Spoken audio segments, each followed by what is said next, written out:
Thanks for tuning in. Ham Talk Live will be on the air shortly. Please stand by.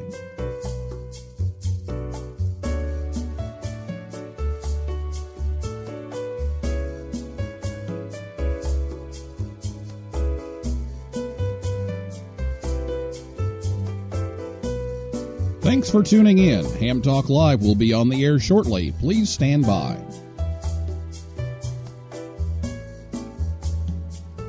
This episode of Ham Talk Live is brought to you by Tower Electronics. For connectors, cables, and more, visit them at a Hamfest near you or call 920-435-2973 or online at pl-259.com.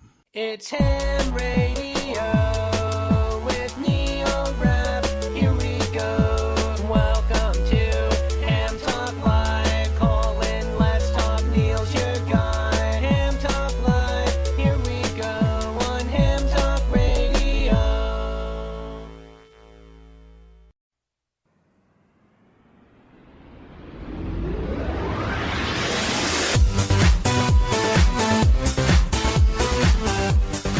Hey, good evening, everyone. It's Ham Talk Live, episode number 122 on System Fusion, recorded live on Thursday, July 5th, 2018. I'm your host, Neil Rapp, WB9VPG, and thanks for tuning in to another episode of Ham Talk Live. Tonight, we're joined by Cory Sickles, WA3UVV, and we'll take your calls live in a few moments.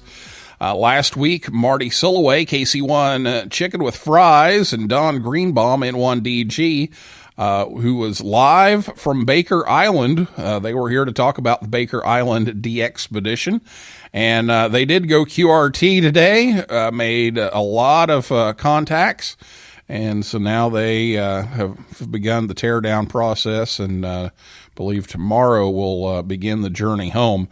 But if you missed that show, you can listen anytime. Just go to hamtalklive.com and bring it up there. Or you can listen to one of our podcast editions over on Apple Podcasts, Stitcher, iHeart Podcasts, Google Play, TuneIn, SoundCloud, or your favorite app. And we're also over on YouTube. So get your questions ready to go. After the interview, you can call us. I'll go ahead and give you the phone number, but it's not time to call just yet. It's 812-NET-HAM1. That's 812-638-4261. Or you can Skype us. We're Ham Talk Live on Skype. And, of course, you can tweet us. We're at Ham Talk Live on Twitter. This summer, we're giving away some prizes to people who call in on the telephone lines. So thanks to Radio Waves for donating a 40-meter double bazooka, and Heil Sound for donating an MCOM headset, foot switch, 2 autographed Bob Heil ham radio manuals, and a bag. So each night, at the end of the show, I'll pick a call of the night. So just be sure to call in when it's time, and who knows, you may win one of our prizes. So make sure you stick around for that. And yeah, if this were WKRP in Cincinnati, somebody would call in and ask, why didn't Comcast send us an email telling us that the internet was down? So if you don't have internet, I'm not sure how you're supposed to get that email. But anyway, yeah, we've got a Comcast outage here. I've been without internet for the last 3 hours. So we're doing this by cell phone internet tonight. So hopefully that holds up. So if we suddenly disappear, that's probably what happened. So just wanted to let you know about that. And also, one other reminder, don't forget that next week the show is at 8 o'clock in the morning instead of 9 o'clock at night. That's because we're going to be on German time, and we'll be coming to you live from WRTC. Ed Durant, DD5LP, will be our engineer on hand to bring some people to us to interview and talk to and take calls from and to. over in Germany at WRTC next week. So again, special time, 8 a.m. next Thursday instead of 9 p.m. So I'll be back with Cory, and we'll talk about System Fusion right after this word from Tower Electronics right here on Ham Talk Live. Hey, honey, have you seen the PL259s anywhere? No, I haven't. Come on, kids. Let's go. There's just one place to go for all of your connector needs. Tower Electronics. Tower Electronics. Tower Electronics. A giant warehouse of connectors and adapters for every occasion. Thousands to choose from in every shape, size, and color. And they have antennas, soldering supplies, cables, meters, and more. Where do you go if you want to buy a connector at a fraction of retail cost? Tower Electronics. Tower Electronics. Tower Electronics. And this weekend only, take advantage of our special liquidation sale. Buy 9 solder-type PL259s, get the 10th one for just 1 penny. They make great Christmas presents. And what better way to say I love you than with the gift of a PL259? Tower Electronics. Tower Electronics. Tower Electronics. Hi, I'm Scott Cole, KB9AMM, president of Tower Electronics. I like the company so much that I bought it. Tower Electronics, coming to a Hamfest near you, or online at pl-259.com. And we're in the yellow pages under Amateur Radio Connectors. My, wherever did you get that lovely PL259? Tower Electronics, pl-259.com, or call 920-435-2973. Do we sell PL259 connectors? It's not the amount of power, it's the size of our tower. Ham Talk Live.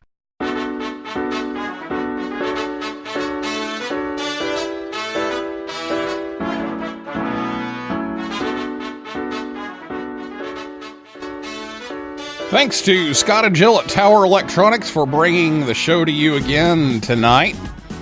Coming up this weekend, they'll be in South Milwaukee at the Oak Creek, Wisconsin Hamfest on the 7th. And then next month, August 5th, Berryville, Virginia. August 11th, Huntington, West Virginia. And then August 18th and 19th, they'll be at Huntsville, Alabama. But you can visit them anytime at pl-259.com. Well, tonight our guest is Cory Sickles, WA3UVV. He's from Uniontown, Pennsylvania, and was first licensed as a novice in 1974. Today he holds an extra class license and is active on HF, plus many of the VHF and UHF bands.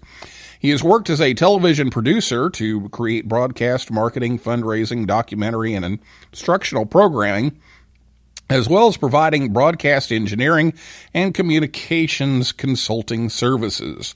He's written many magazine articles and columns over the years for various CQ magazine publications, and for the past few years he's written Digitally Speaking, a monthly column for the Spectrum Monitor magazine. Cory is the Western Pennsylvania ARRL Section's Public Information Coordinator, and he's a member of the Gloucester County Amateur Radio Club, W2MMD, the New Jersey QRP Club, Gloucester City Amateur Radio Club, NJ2GC, Uniontown Amateur Radio Club, W3PIE, the Monongahela Wireless Association, W8MWA, the Straight Key Century Club and Vintage Computer Federation as well. And it can often be found on one of the many reflectors, talk groups, or rooms on Digital Voice Radio. So, Cory, thanks for joining us on the show tonight. My pleasure, Neil. Thank you. And I think I messed that up too. Was it Monongahela? Monongahela. Monongahela. Now you have to tell the story you told me about the name. As the legend goes, the intent was that it was supposed to be Monongahela County, like Monongahela River, Monongahela Valley in Pennsylvania. But the court clerk apparently did not know how to spell Monongahela. Was not aware that she was spelling it incorrectly, so she sent the paperwork in as Monongahela. And the name, of course, stuck once the proceedings were filed. Well, there you go. So, wonderful, wonderful things there. Well, anyway, here on the show, we've done D-Star, we've done DMR, we haven't done System Fusion. So tonight I wanted to cover System Fusion a little bit. So tell us about System Fusion and what it is and how it works. Okay. System Fusion is one of 5 different digital voice or DV methodologies that hams are able to use in North America.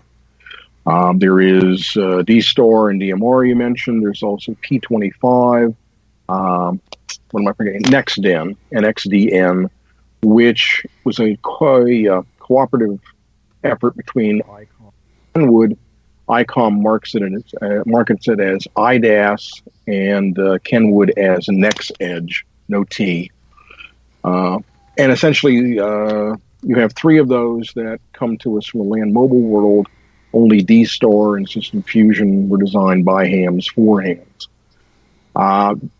P25 goes all the way back to 1990, D-Star 2004, DMR 2006, and then in 2014, System Fusion gets its full release. When it first came out on the market, people were very curious about what it was and wondering why Yaesu decided to create something completely different instead of going with some other things, and there were a lot of rumors with stuff. I was probably one of those people as well that wondered what they were doing. And at that time, all they had was just the FT1DR portable on the market. And they had, I'm sitting there, I'm curious, and I waited a little while before I took a trip to the HIP to see if I wanted to play around with one of these radios. And when they announced the mobile radio and the repeater was coming, I figured, okay, they've gotten serious about this. I may as well see what it was like. And a friend I talked into doing the same thing, and I, because from the toy walkie-talkies, you've got to have 2 to make any fun. We each bought one, and we were heavy D-Star users in South Jersey. We used to have a 8-county D-Star network, as a matter of fact. That was really quite nice. Today it is a System Fusion network. But when we first heard the audio from Fusion, our technical analysis was wow. We were very impressed with the quality of audio. So one of the things with Fusion is that it is very high quality video. It is extremely easy to configure the radios, extremely easy to configure repeaters and networking. In a way, it's kind of the Macintosh of the digital voice world, and that there's a lot going on behind the scenes, but as a user, you really don't have to be involved in all of the moving parts with it. And probably the genius move that Yaesu did with System Fusion was the inclusion of analog. Whereas other methodologies would include analog on a local basis, with ICOM's implementation of D-Star, they decided to go digital only, which meant that most of their repeaters went UHF because a lot of clubs didn't want to give up their 2-meter, sort of intercom, happy club member FM connections. Nobody loses that analog. They get digital, and they get to hold on to that throughout the product line and the infrastructure. So not only do you have a mix of analog and digital possible on the same repeater locally, you have it in interconnected repeaters. We have wireless nodes through the Wires X system that we see. I'll talk about that in a little while. Both digital nodes and analog. And there are hybrid rooms where the 2 intermingle. Now, certainly the analog audio isn't as crisp and clean as digital, but you can still intermingle those things together. So that in a nutshell is really it. It's high quality audio, ease of use and configuration, and full-on support of analog. Okay, now you talked a little bit about that the Fusion has a little higher audio quality than some of the others. how do you go about trying to really tell the difference in all of these? They all do some things that are similar, yet they all have some advantages and disadvantages. So how do you just walk us through all of those and kind of compare, okay, what does this one do that one doesn't? Okay. Any of these, by the way, I consider to be a very nice improvement over digital. The fried eggs and signal issues and things like that you don't have with digital. It's there or it's not there.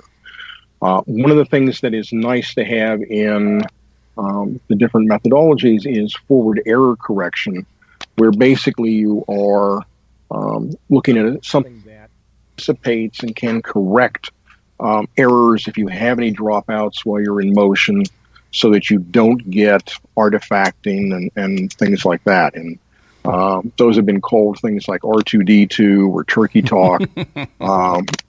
It's that sort of thing. And heard some of that on HF this afternoon. Apparently somebody was using a remote station, and it is like, WB, Mm-hmm. Yeah, well, sometimes those things will happen. The advantages of certain things. One thing, let me again break it down a little bit. The Part 90 or the land mobile methodologies, P25, DMR, and NextDen, are designed for environments where users are not supposed to be making on-the-fly changes to the radio. You have a radio officer typically, or somebody that is skilled and assigned those tasks to configure all the radios together and that sort of thing, so that everybody knows what channel 3 is and that sort of thing. Hams, of course, see the world differently, and we want to stick our fingers into everything that we can. With D-Star and Fusion, you can do that. So, and also those two methodologies pass call sign information, whereas the others pass a subscriber ID number. There's no call sign really there. So if you want to get into a network situation, you have to have a subscriber ID, and it needs to be a unique number. And that's one of the things you either have to register for, plan for, in advance of configuring the radio. You may have heard the term code plug. This comes from the LMR world. Really, it's a set of configurations and memories and things like that. We would, just look at it as memory settings in the radio and your call sign being there. With, I'm going to dance around a little bit, but I have a nonlinear mind, so it kind of works that way.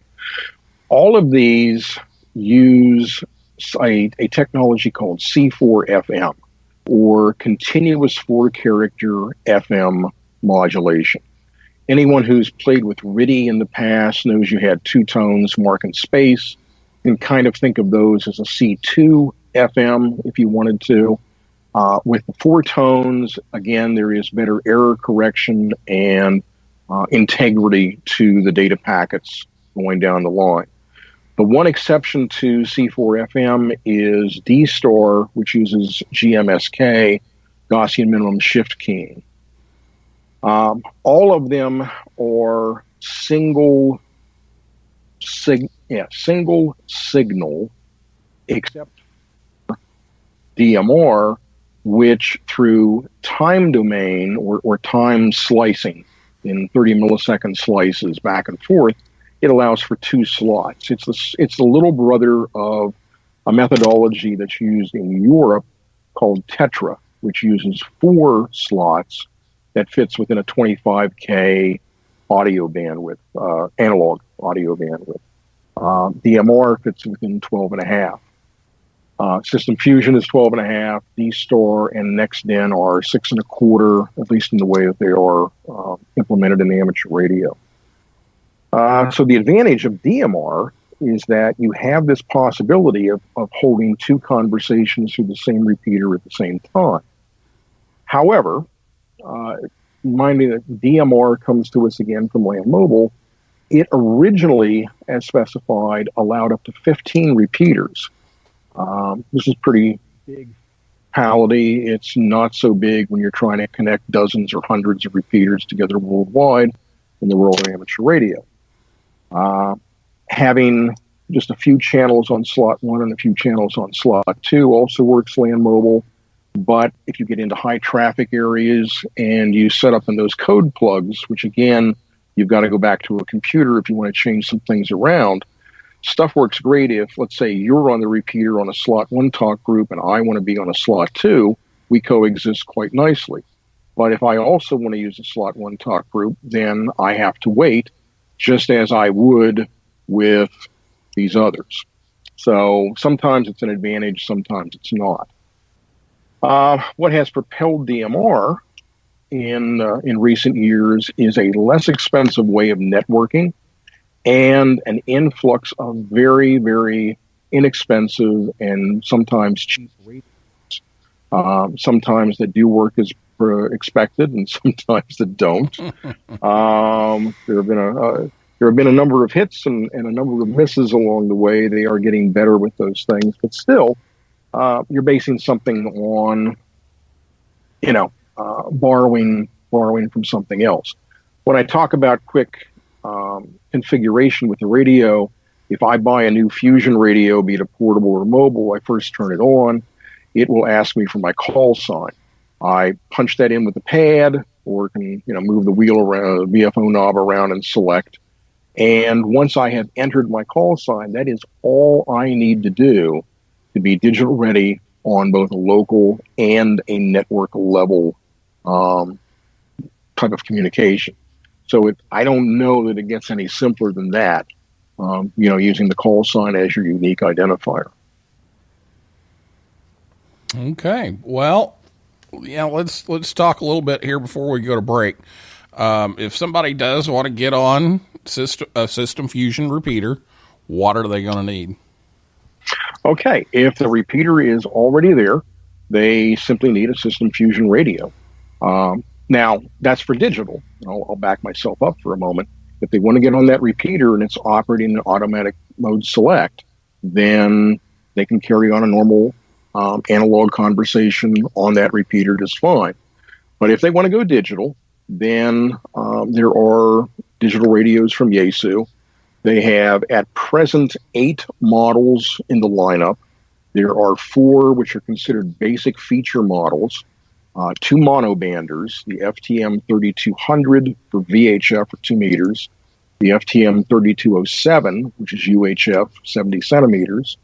Then there's the FTM 7250, which was, I think, first shown at Dayton this year.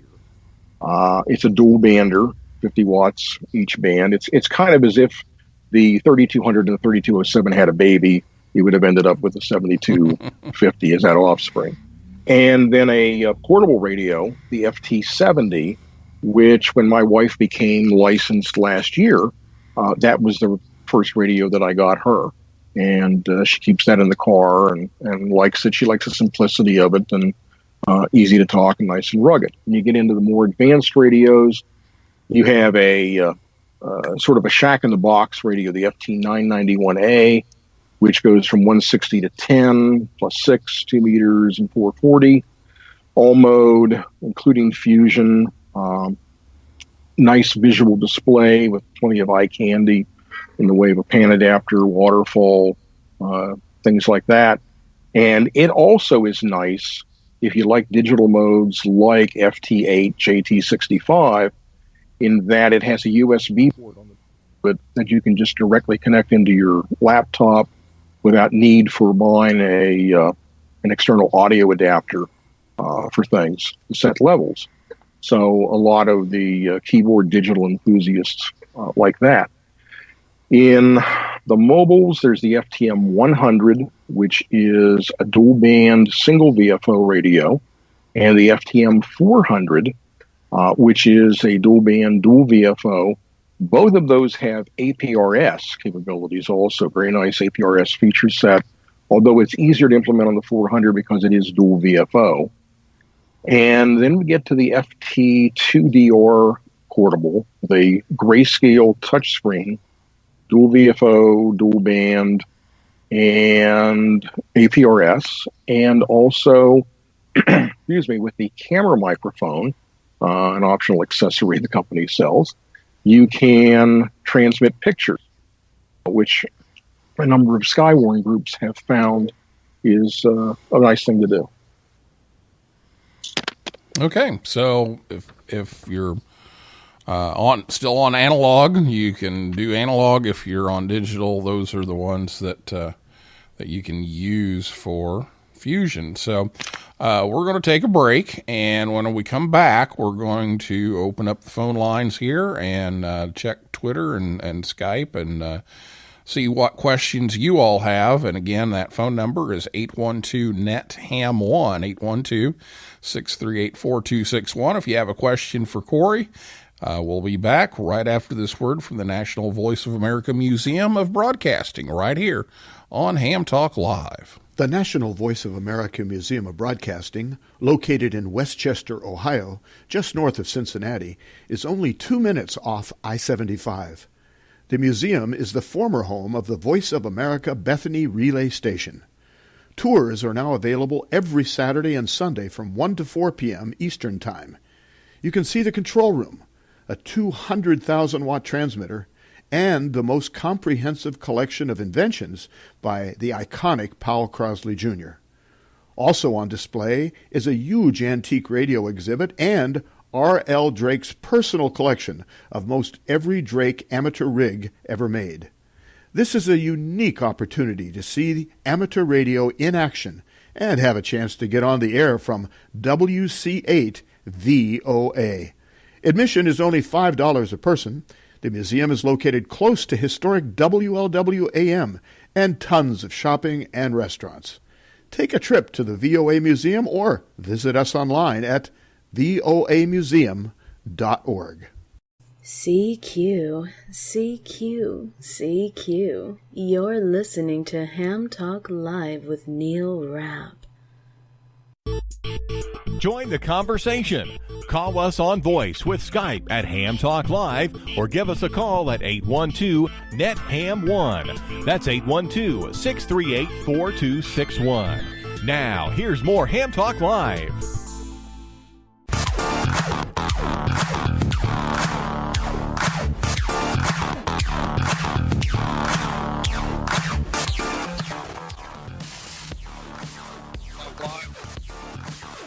Ham Talk Live is on the air every Thursday night at 9 p.m. Eastern Time right here at hamtalklive.com. And be sure to check us out on Facebook, Twitter, and Instagram.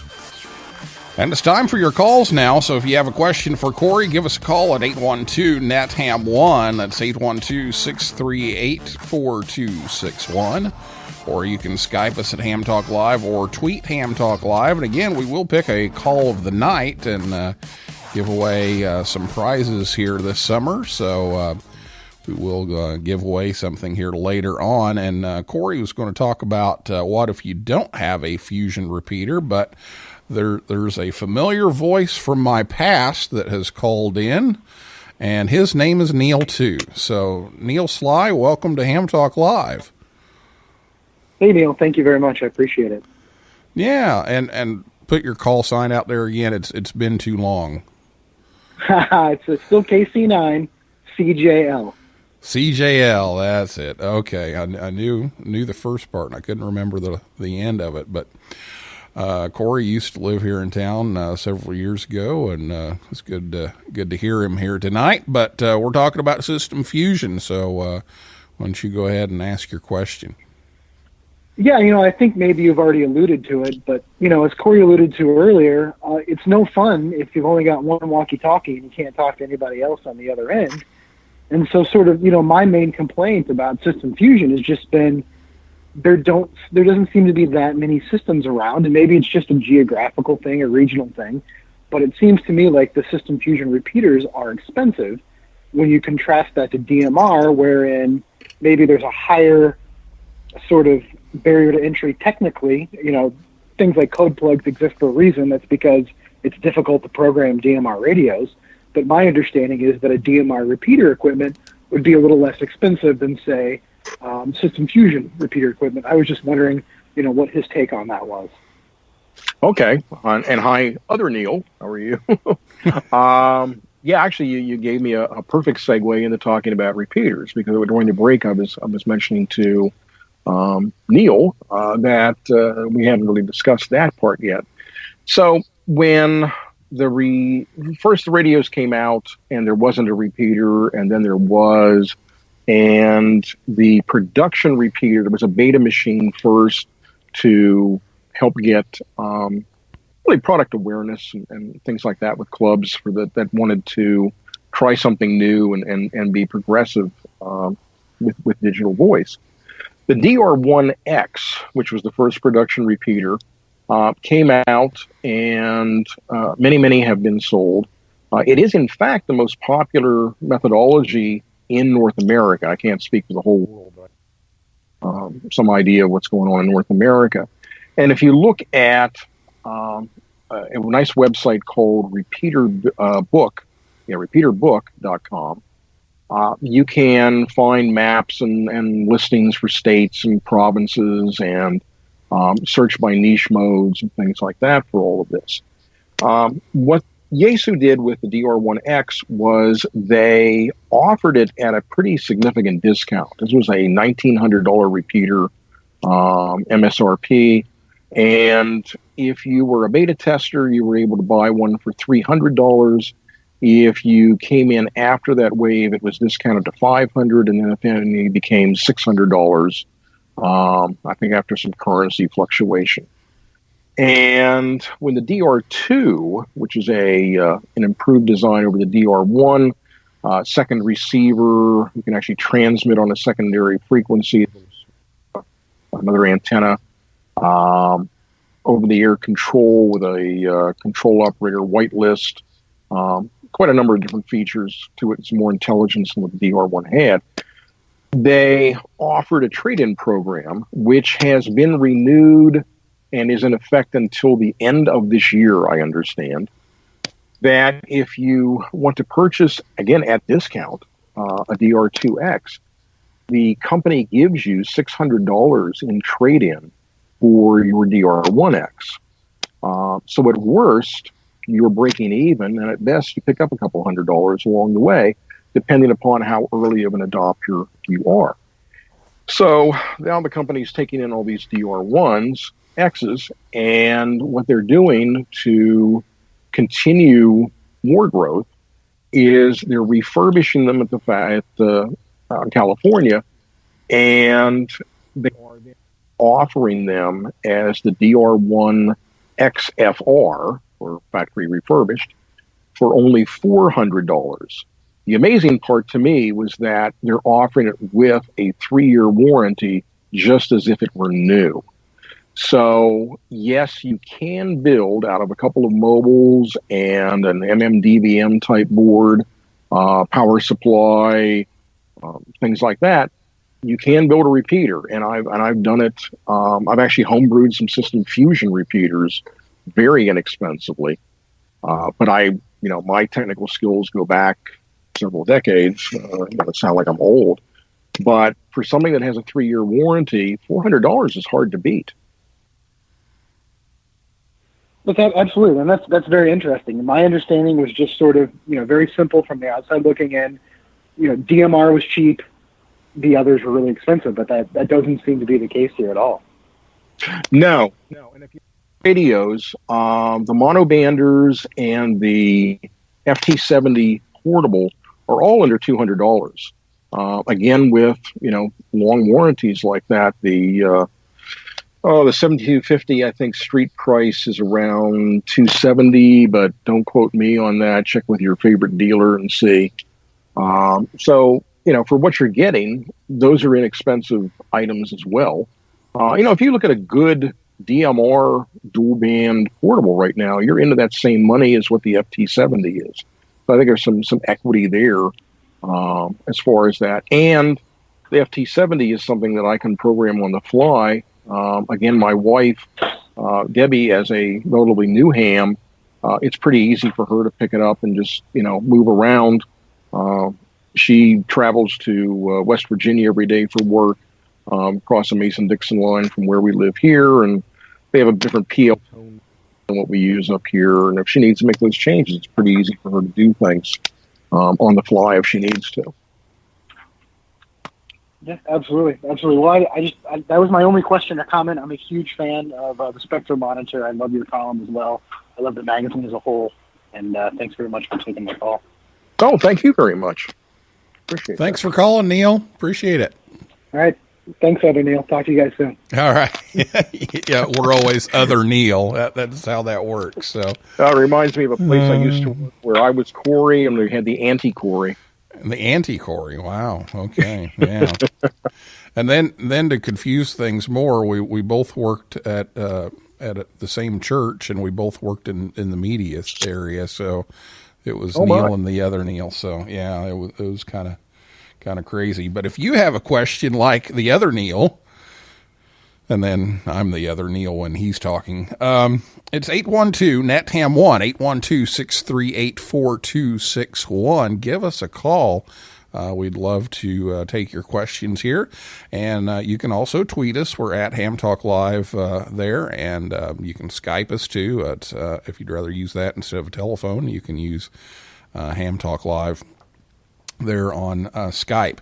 Now, you were getting ready to talk about, what if you don't have one of these repeaters? So now we found out about some of these options that are maybe a little cheaper than people thought for repeaters. So what if you don't have one in your area? Okay. And certainly it's easy to swap out one repeater for another one. If you have an older analog repeater, you can replace it with this thing. It's only 2 rack units high. Doesn't take up all that much space. If it's a new repeater that you're looking to put into an area, I always like to look around and say, do I really need a repeater in this area? During the 70s, it was sort of a, everybody, every club and every individual seemed to want to have their own repeater. And we ate up a lot of spectrum that way. With going back to those days, it was pretty easy with a wink and a nod, or maybe a case of beer or something like that, to know somebody that had access to a tower, and you could put up a decent antenna, some hard line, and you or one of the members of your club could climb that tower, and life was good. Today, to get access to a tower, you need typically insurance, a professional tower climber, and somewhere along the way, the company that owns the tower is making money off of it, and good money from a lot of clients. And when you approach them as an amateur radio club, they really don't see you as this wonderful public service. Somebody else that should be paying rent on a tower. So pragmatically, there are times where it becomes fiscally difficult. It's not about the cost of the repeater or even the duplexer, or, the hard line and things like that. It's the ongoing expense of a repeater somewhere.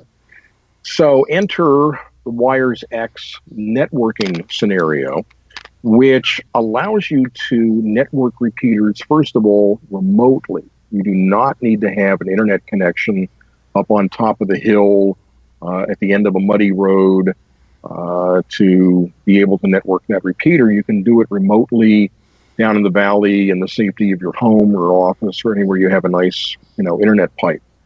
If you don't have the wherewithal to set up that repeater, the problems I just discussed, a Wires X node can provide you connections to the Wires X rooms, and you can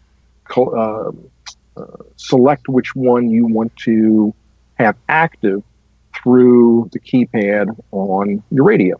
If you have like a radio like the FTM 400, it's a nice visual color display there. If you have one of the monobanders or the FT70 portable, you just enter the numeric code for that room or node. And many of these things that I'm talking about, you can find off of Yaesu's website, yaesu.com, and look for some of the System Fusion things there. A node requires anything such as a FTM 100 or a 400 radio to be your node radio. Usually the 100 is used because it's less expensive and you're going to use it just as that node radio while the node's active. There's an HRI 200 node interface, which goes between the node and your computer. Computer can pretty much be a fast Winbook, which are very inexpensive. I've picked up a number of them in the $70, $75 range. And they have everything you need. There's a touch screen on those, so you don't have to worry about keyboard and mouse. It has all the I/O ports that are necessary. And that can run the Wires X software on a Windows platform. And that takes care of your Wires X node. This is one of the areas so that you don't have hidden transmitter syndrome, where instead of the least amount of power, I do suggest you have all the radios set for higher power so that other folks in your neighborhood can hear that somebody is using the node and not step on them. There is a node configuration where you can have two radios functioning something like a crossband repeater. It's very popular in Japan, where you have a population living in high rises and many Wires X nodes that connect hams throughout the country there. And we see this in a lot of metro areas. We're also seeing it in, rural areas, more suburban, things like that. And again, the cost is not that much, and the coverage is usually what some people are after, and it gives them that connectivity for things. One thing that people ask is, where is this all going? We have 5 different methodologies that can be played with. They're going to be one that stands out. I don't know that technically one is going to beat out the others. I think market demands are going to do that. That looks good for stuff like System Fusion. But what's really nice is in these networks that have been set up, both Wires X and some other things, group bridges and things like that, I can use let's say an FTM 400 Fusion radio in one of these networks with something like, since this is an open standard, along with all of the others, an open spot, a Zoom spot. I'm leaving product names out, and I don't mean to. It's just there are so many of them on the market that you can have as personal points of presence or hotspots on your own. And with these, I find myself talking to somebody who has a DMR radio, and on my display, instead of a call sign, I will see their subscriber ID, or a D-Star radio can pop up, or a P25. And within the networks, you now have this concept, to steal from the Star Trek world, of the universal translator. So now you're looking at, what do I want in the way of audio quality, and what do I want my terminal radio experience to be? Do I want something with a color touch screen, or am I happy with something that just has 32 channel talk group combinations set up that doesn't have a display at all? Those are different possibilities that are there from one of the extremes to the other. And I think with these bridges and rooms and connectivity that we have within the networks, I don't know that it's going to be all that important that there be just one standard. And I often tell people, it's not a religion. You don't have to pick just one. Somebody asked me the other day how many digital voice radios I have. And I said, well, I have something for every, methodology that's arrived. And I started to count, and it became embarrassing when I got to 30. And I thought, wait a minute. How did I buy this many radios? When did I get these radios? Why did I buy, But of course, do I need another radio? Well, of course you do. It's ham radio. Of course. And that's what has happened between a collection of mobiles and portables. I have 30 radios that cover P25, NextN, DMR, D-Star, and Fusion. Wow. So now with bridges, you might be able to sell some of those, right? And then you can buy more. Then you can buy more radios. That's right. That's right. because nobody's standing still. All this stuff continues to move on. Wow. Well, Cory, we're just about out of time here, so we want to finish things up. But I appreciate you coming on and giving us a good technical comparison of all of these different technologies, and of course focusing on system fusion tonight, and making people a little more aware of what's going on out there. Absolutely. It's been my pleasure. Thank you for having me on. All right. Well, thanks for doing that. We appreciate it. And that's our guest, Cory Sickles, WA3UVV. And I guess our call of the night goes to the only call of the night. That's Neil Sly, KC9CJL. And tonight's prize is a BM17 dual-side headset for MCOM from Heil Sound. So, Neil, I'll get with you and get that shipped out to you. And congratulations on that. And all summer long, we'll be giving away various items from Radio Waves and from Heil Sound. So congratulations to you on that. And we'll get that out to you. So that is a wrap for this week's edition of Ham Talk Live. Thanks to Cory Sickles, WA3UVV, and everyone out there in cyberspace for listening and calling in. And I'll invite you back next Thursday. But remember, it's a special time, 8 a.m. Eastern Time, 1200 Zulu, when Ed Durant, DD5LP, will bring us some of the organizers and competitors live from the World Radio Sport Team Championship Hotel in Wittenberg, Germany, just before the opening ceremony. So you and I will have a chance to talk to all of them with Ed's help.